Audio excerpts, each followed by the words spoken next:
व्यवस्था क्रम परीक्षण का यह चौथा वीडियो है। यदि इससे पूर्व के वीडियो आपने नहीं देखे हैं तो यहाँ लिंक शो हो रहा है, आप उससे वो वीडियो पहले देख लें तो आपको ये अच्छे से समझ में आएंगे।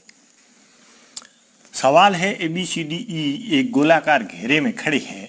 E खड़ा है C के दाईं ओर, तो हम एक गोलाकार घेरा बना लेते हैं। E खड़ा है तो मान लो यहाँ E हम खड़ा कर देते हैं। ये C के दाईं ओर है तो यहाँ C खड़ा कर देते हैं। ये देखिए, ये दाहिना यानी राइट हैंड इसका इस तरफ होगा C का।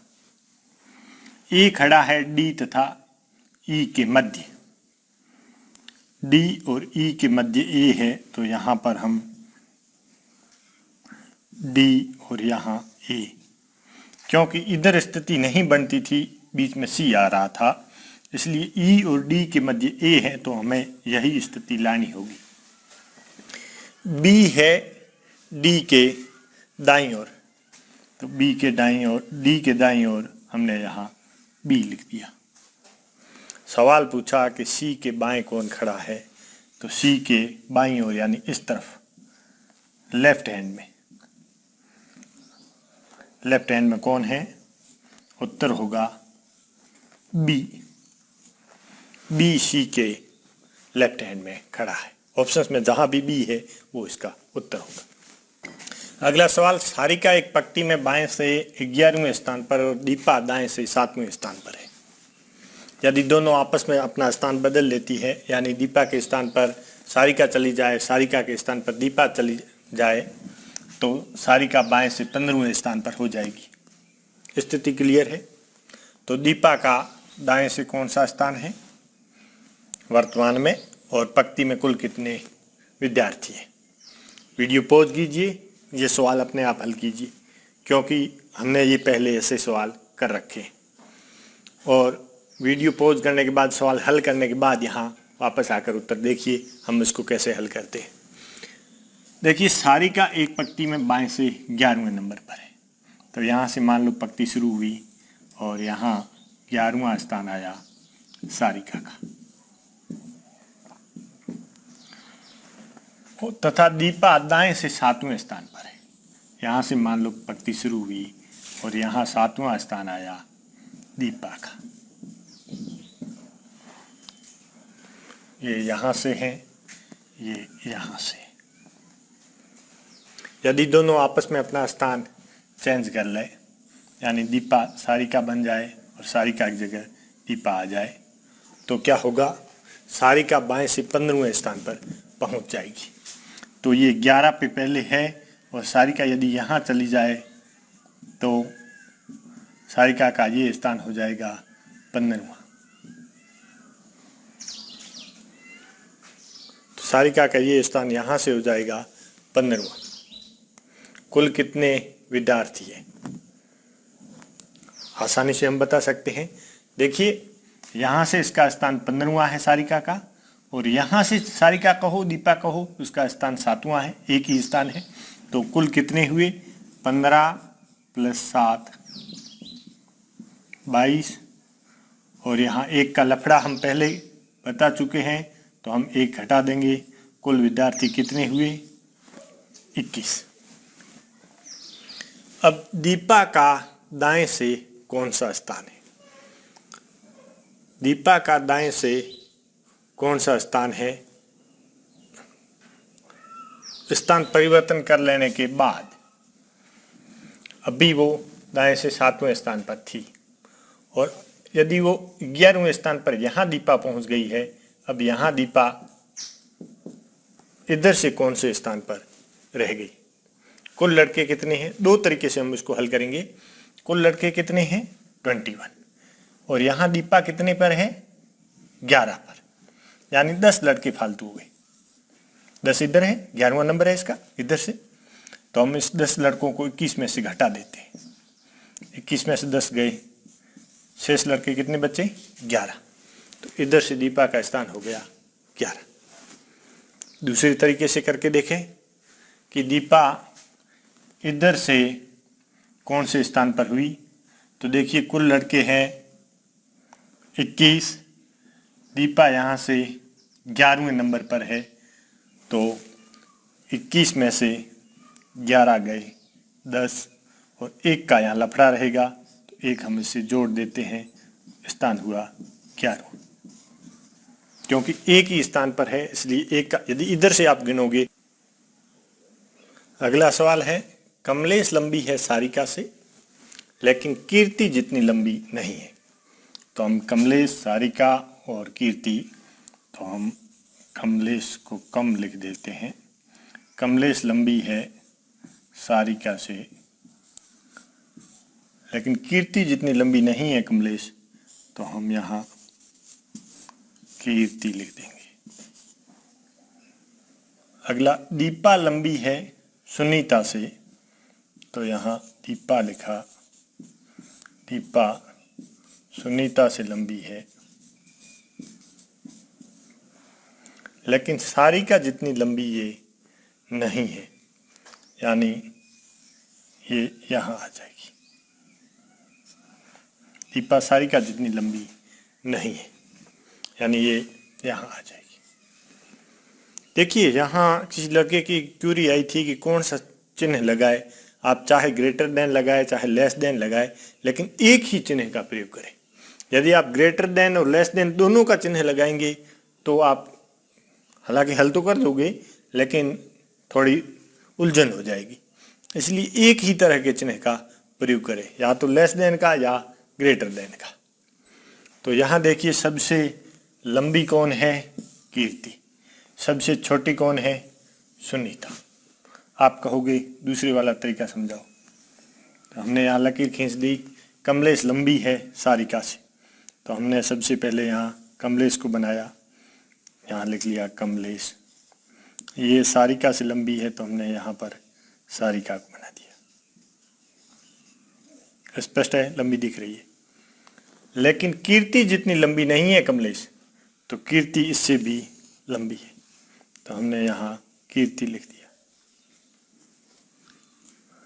आगे पूछा, दीपा लंबी है सुनीता से, तो हमने यहाँ दीपा को बना दिया। ये सुनीता से लंबी है तो सुनीता इससे छोटी है, तो हमने यहाँ दीपा लिखा और यहाँ सुनीता लिख दिया।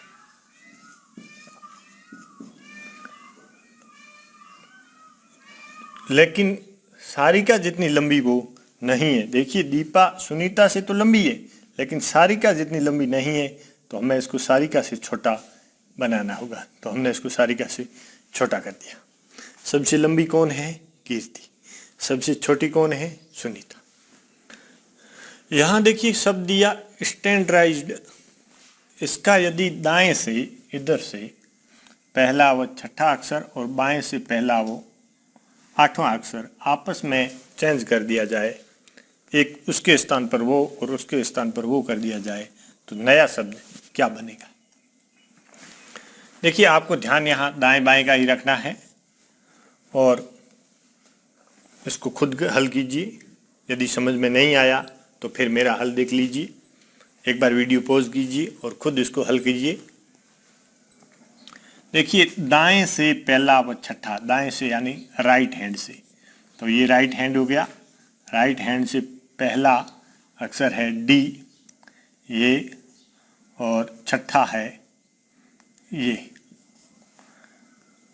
और बाएं से पहला और आठवां, यानी पहला ये और आठवां एस। इसको यदि आपस में चेंज कर दिया तो नया शब्द सेम यही बनेगा, बिल्कुल जैसा ये है वैसा रहेगा। आगे बढ़ते हैं। कर्ण, तेजा, नंदिनी, सप्तांगी और शीला एक पंक्ति में है। सप्तांगी तेजा के बाईं ओर है, जैसे ये पंक्ति है। इस पंक्ति में मान लीजिए यहाँ सप्तांगी खड़ी है, हम कहीं पर भी इसको कर देते हैं खड़ा। ये सप्तांगी, सप्तांगी तेजा के बाईं ओर खड़ी है, तो यहाँ मान लो तेजा को हम खड़ा कर देते हैं। इनके मुंह मान लो परली तरफ है, तो यहाँ तेजा के बाईं ओर हो गई। कर्ण शीला के बाईं ओर नहीं है, तो कर्ण और शिला यहाँ बना देते हैं। ये मान लीजिए कर्ण है, शिला के बाईं ओर नहीं है, तो इसका सीधा सा अर्थ ये है कि शिला के इधर होगा दाहिनी ओर, बीच में कोई भी हो सकता है। कोई भी दो लड़कियां पास पास नहीं है और शिला तेजा के बीच में दो व्यक्ति है। तो हम यहाँ देखिए, शिला और तेजा के बीच में दो व्यक्ति है और शिला के दाईं ओर कर्ण है, यानी बाईं ओर नहीं है तो दाहिनी ओर है।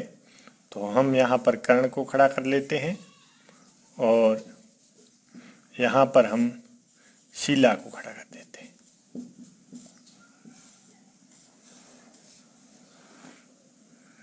तो शिला, फिर कर्ण, फिर शतांगी, फिर तेजा। अब बच्चा कौन? कर्ण हो गया, शिला हो गई, शतांगी हो गई, तेजा हो गया, बची नंदिनी। तो हम नंदिनी को यहाँ खड़ा कर देते हैं, क्योंकि हम जानते हैं कोई भी दो लड़कियां पास पास नहीं है तो कर्ण और तेजा को इन दो के बीच में रखना जरूरी हो गया। सवाल पूछा कि कर्ण के दाईं ओर कौन है? कर्ण के दाईं ओर शतांगी, राइट हैंड। अगला पूछा बाएं कोने पर कौन है? बाएं कोने पर शिला है।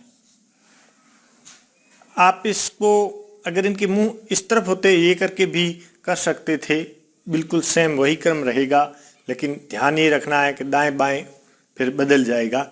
मुंह यदि इधर करते हैं तो भी कोई फर्क नहीं पड़ता, या उस तरफ करते हैं तो भी कोई फर्क नहीं पड़ता, लेकिन सबके मुंह एक साइड में ही होने चाहिए, इस बात का विशेष ध्यान रखें। अगला सवाल है 22 सैनिकों की एक पंक्ति में रणवीर बाईं ओर 5 स्थान हट गया। अब वो बाईं ओर से 10 स्थान पर है, 10वें स्थान पर है। तो पहले वो दाएं से किस स्थान पर था? कहने का मतलब कुल ये 22 सैनिक ऐसे खड़े हैं, टोटल कितने हैं? 22। तो रणवीर बाईं ओर 5 स्थान हटा। मान लो रणवीर यहाँ था, स्थान कौन सा है हमें नहीं मालूम, मान लो X स्थान पर था। अब ये 5 स्थान यहाँ से यहाँ हटा, यानी यहाँ गया, तो ये बाईं ओर 5 स्थान हटा, तो ये x - 5 हो गया। देखो यहाँ x कोई नहीं, मैंने ऐसे आपको समझाने के लिए लिखा है, न लिखते हैं तो कोई फर्क नहीं पड़ता। तो ये यानी इससे 5 स्थान ये कम हो गया, इधर 5 स्थान गया है, 5 स्थान इस तरफ चला गया। अब वो बाएं से 10वें पर पहुंच गया, यानी यहां से गिने तो अब वो 10वां है। 5 स्थान इधर गया तो पहले ये कौन सा स्थान था? जी हाँ, 15वां। इसमें कोई सोचने वाली बात नहीं, कोई लफड़ा नहीं। यहाँ 10वां था, 5 इधर था, 15वां। कहने का मतलब रणवीर पहले 15वें स्थान पर था, 5 स्थान इधर हट के 10वें पे आ गया। तो यहाँ से गिनते हैं 10वां है, ये 15वां है। अब पूछा कि पहले वह दाईं ओर से यानी राइट हैंड साइड से यहाँ से किस स्थान पर था? यहाँ ये 15वें पे था, तो यहाँ से किस स्थान पर होगा? तो यानी इधर के हम 14 हटा देते हैं, इधर 14 रह गए, 14 हम हटा देते हैं। कुल सैनिक कितने हैं? 22। 22 में से कितने घटाएंगे? 14, शेष कितना बचा? 8। तो 8 हमारा उत्तर आ गया। दूसरी विधि से भी कर सकते हैं, वहाँ एक का लफड़ा रहता है, आप खुद करके देख लीजिए। जैसे कुल सैनिक है 22, 22 में से 15 जाते हैं, शेष बचते हैं 7, एक का लफड़ा है वो जोड़ना पड़ेगा, कुल हो गए 8।